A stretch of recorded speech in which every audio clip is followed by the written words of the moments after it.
a piece of this is a piece of maple, a little limb.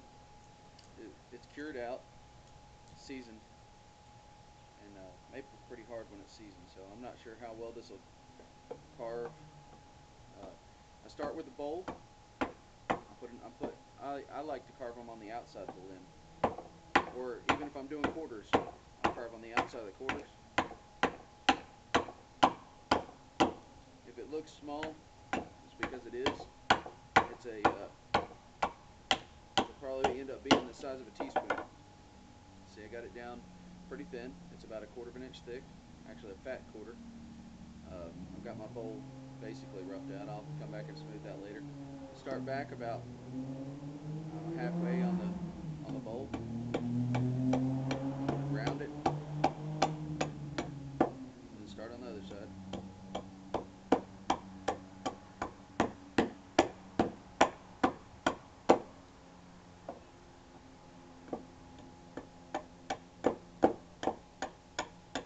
You don't have to get them perfectly even, but try and get them sort of even. See, it comes to a point now. Doesn't have to. You can round it better if you want. I end up just, see, I got to round the bottom anyway, starting same point back, about the middle way back of the bowl. Round that point off. When you get up there, cut that end off. That way you don't have quite a point.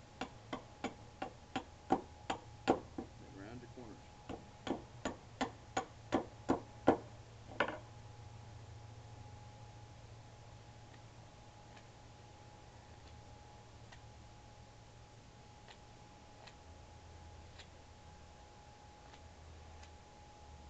You can always change the shape of your spoon bowl before you start carving it in. I think I'm going to make this one kind of rounded on the end instead of real pointy, just because I'm fiddling around. But see right here, see now I got a round shape, and I'm a little bit thinner, but I still got 2 haunches here that I got to take off. On the sides, you got to take those hips off best you can all the way around. Try and do light. If you're doing a real thin bowl, try and do light cuts with the axe. If you get too heavy with your cuts coming down with the axe, you can actually break the underside, have it turn on you and break. And but see right there, it's kind of more aerodynamic shape now because I took these 2 hips off. I'm going to true that up a little bit with my knife here in a minute, but I'm going to turn it around now without clipping your fingers. Get back here and take the hip off the side. Once you get it stuck where you want it, just let it follow itself on out. Same thing here.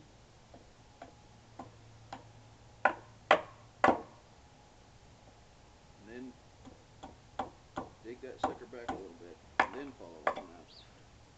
This is a real small blank, so it's difficult to hang on to. And the maple's hard, so when I carve it off, it's real smooth. It doesn't have a lot of texture to it. When it's wet, it's got more texture to it. But if you notice, let's see, I'll get to that here in a second. I'm kind of, the reason I like carving in from the top, there's that knot. The reason I like carving in from the top is it gives you the bark boundary here. You see this where it slants down, it's beveled down all the way around. And you actually, before you start carving your spoon bowl, you want to come back and you want to bevel this down. About the same margin all the way around. Get it symmetrical. If you get it symmetrical, the margin the same all the way around anyway. What you end up with is about 1/8 of an inch ring all the way around of a taper downward. And when you do that, then you have the same ring on a mirroring ring on the inside. And that's where I start my bowl when I come back with a gouge. But anyway, see, I've taken these 2 hips off with the axe. Now I'm going to come back and I'm going to try and take the sides off. Like I said, this is seasoned maple, and it's not really splitting as well as it should. If it was wet, which, I've got some nice green sassafras in there,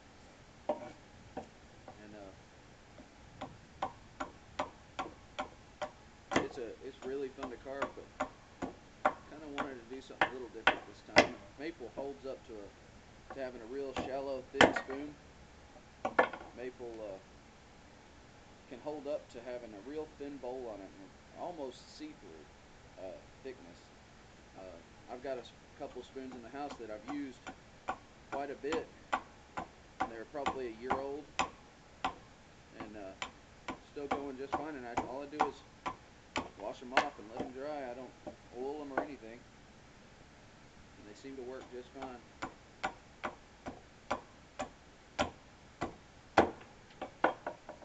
But see, now we're kind of getting a spoon shape here. This is gonna kind of be a teardrop shape, just because that's what I'm doing right now. I don't really draw a pattern on anything. I kind of like the way that the wood does of itself. It'll get to curve in one way, and if I like it, I go with it. So it kind of gives it more of an organic shape. Anyway, right now, see, I'm fairly shaped the way I want to be. I'll take this jacket off, put it over here, and this is what I use to trim everything up. I don't know if you can see that very well. Right there.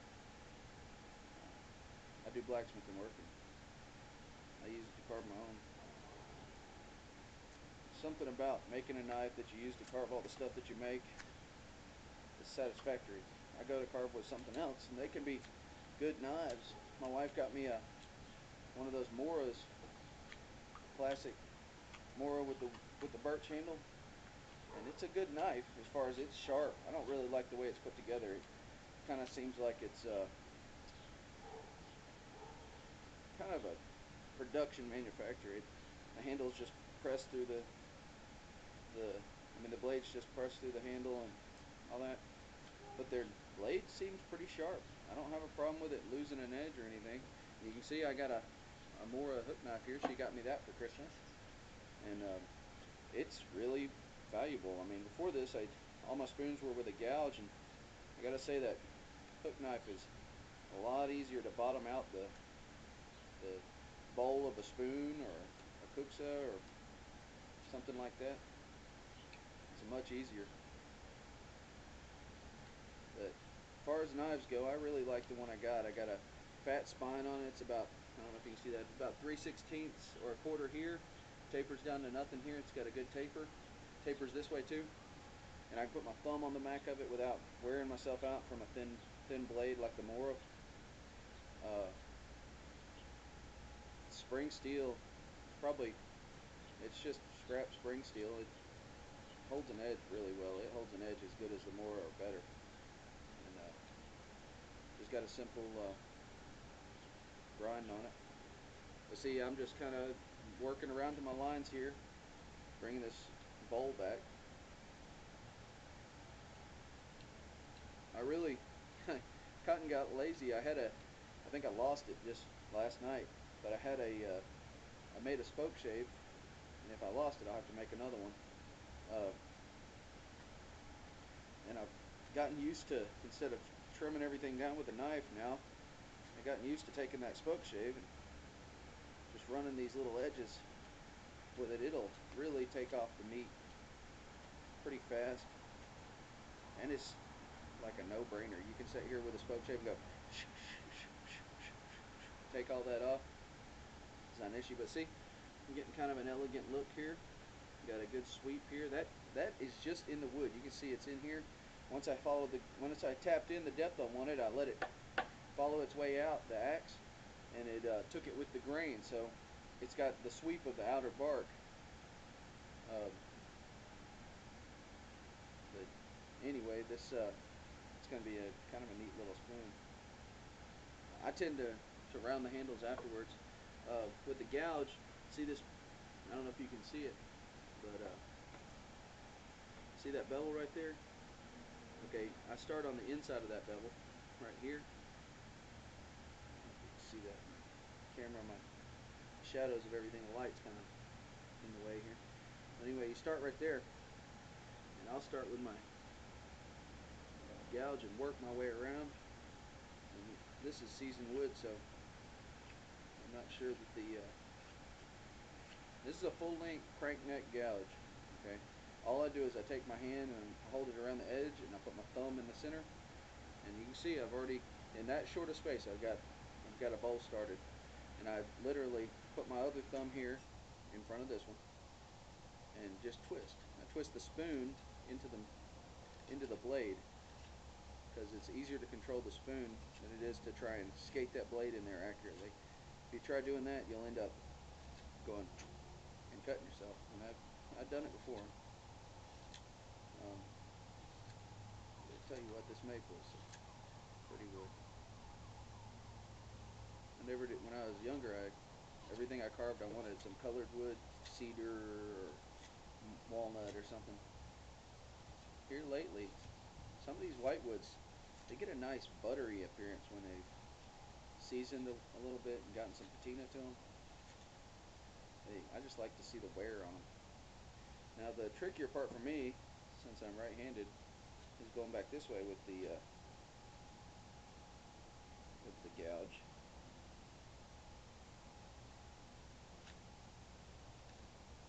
And I just kind of do it like I'm peeling potatoes. I use my the hand that's holding the gouge, I use the thumb on it to pull myself in right there. And once I get this roughed out, I'm going to switch to that hook knife. And I tell you what, I got it this Christmas, and my wife's done she picked a really nice one. She's I'm not going to say that they don't make good tools. Mora seems to make fairly decent tools. They just seem like they've gotten in a big production mentality, like a big factory type thing. A lot of their stuff, I mean, it might just be the way it is. I don't know. It just seems like they didn't. Some of the steps are skipped. But in the case of this, here's my sheath. In the case of this hook knife, it's not an issue. See, on a knife, joining it like this, where the shank just goes in here and it has a collar on it, has a, I know the name of this and it slipped me. And then having a roll pin in here around it just seems kind of cheap in a knife. In a hook knife, it's not really that big a deal, but in something that, like, see, I can get down in there and bottom that out easier than I can with the gouge, and faster too.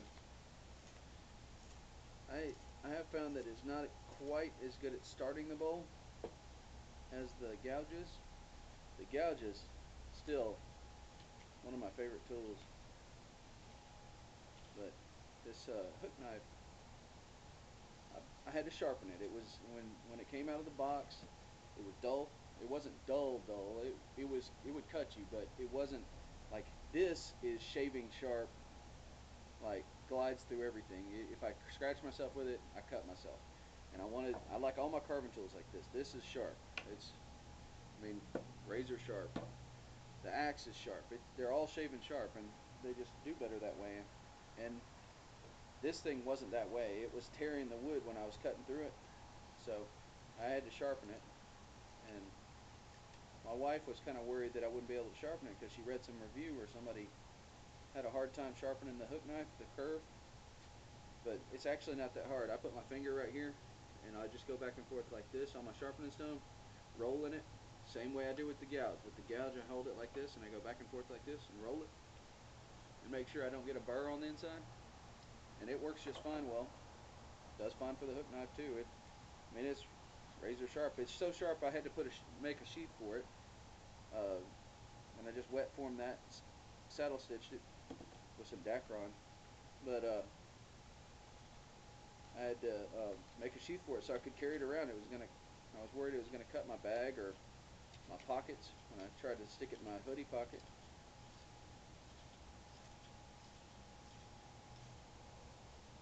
But if you don't have a hook knife, don't worry about it. Get a gouge, and you can do it with a pocket knife if you're careful and you take your time. It's just much faster to carve a spoon with a gouge and a hook knife. You could carve this spoon with the hook knife by itself, and that's not hard. It's just I don't prefer that. I like my gouge. It's a really good tool. It's about 120 years old, and I got a whole set of these, and they just don't wear out, and you don't have to sharpen them that often. They're real good steel. I will say that since I've sharpened this hook knife, I haven't had to sharpen it again. I probably carved a half dozen spoons or so, and maybe 2 or 3 were seasoned. Anyway, okay, that's basically, I might tune it up a little bit here in a little while. It's got a couple of spots that I need to smooth, and a lot of that I do when I sit down. But basically, that's the bowl done. I don't know if you can see that, but it's about the size. It's a deep teaspoon. It would probably be bigger than a teaspoon. Okay, once you got the bowl, you can feel how thick things are. So you can go, see, the reason you don't want to carve the bowl before you carve the outside is because when you do this and you take an axe and go like this and chisel down to it, if this is real thin, like I can hold this up and see light through it right now, it's probably a 1/16 of an inch. If it's that thin, it's just going to shatter with the pressure that you're putting down on it with an axe. But when you have it roughed out, all you got to do is take a knife and come back and you can trim it. You can sit here and smooth the outside up. If I could find my spoke shave, this would be real easy because I just kind of pass around with the spoke shave and smooth the outside up. I can go like this with the spoke shave, but since I don't have the spoke shave, I'm going to finish roughing this out with well, sort of roughing it out, almost finishing it. I mean, it's eatable right now. You could use it for soup as is, but it's not sellable like it is. Of course, I don't sell any spoons, or haven't sold any spoons yet. Sell some knives, but haven't sold any spoons. But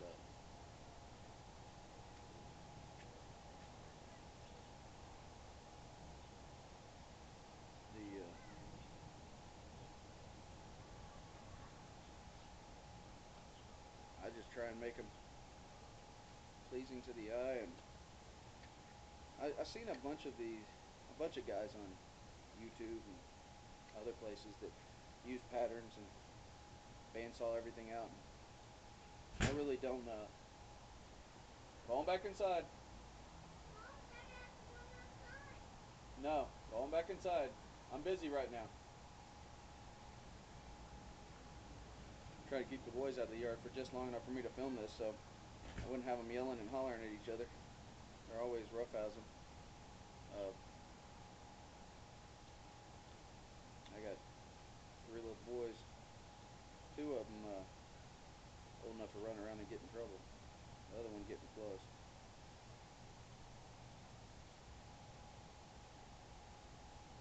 Alright, now I'm going to just trust that grain to, well, except for that knot. Knot right there is a little bit difficult. But trust that grain to let me turn that knife and get a good shape for the neck.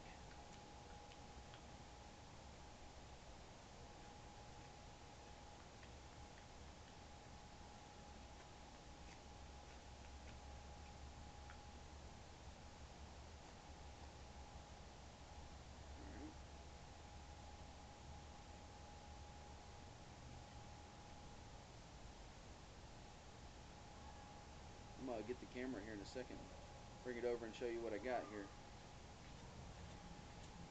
What I got so far is basically what you'd take in, if you're going to sand it, what you'd sand, or, I'll take the bark off here in a minute. Actually, I'll just go ahead and take the bark off now. I usually leave the bark. It makes for neat pictures, but the bark won't stay over time. It'll end up flaking off, and then you'll have it in your soup or whatever you're doing. But I like the bark surface. Sometimes you end up with little ripples and knots and stuff. sometimes if it's green, you can just peel the bark off a lot of times, and you end up with that surface where it's just where the bark was, and it kind of, especially on something like, you don't carve spoons out of hickory, but when you're carving hickory, if you can peel the bark while it's green, it has a neat rippled surface. All right, I'm gonna get that. That's the spoon. I'm gonna get that camera.